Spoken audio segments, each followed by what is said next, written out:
کار پروژه سرک 60 متری قلعه زمان خان توسط ریاست کار، حفظ و مراقبت شهرداری کابل با سرعت و کیفیت بهتر به پیش می رود. کار این سرک در دو استقامت بدنسازی و قیرریزی جریان دارد تا به پایه اکمال برسد. کار تاسو خپل ګورئ ډیر په شدت جریان لري. د کار حفظ مراقبت د ریاست لخوا د 1 کیلومتر ساحه اول لیر تکمیل شوی د اسفالټو، دویم لیر هم هغه د جریان لري او تقریبا سبا لپاره د خیره د 1 کیلومتر ساحې دویم لیر هم اکمال ته رسیږي.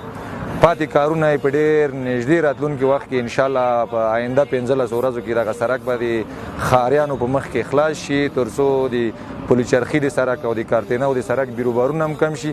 سرک 60 متری قلعه زمان خان از ساحه بنایی تا پروژه احمد شاه بابامینه به طول مجموعه 4300 متر در 4 خط اصلی و فرعی بوده که تاکنون کار آن بیش از 70% انجام یافته است.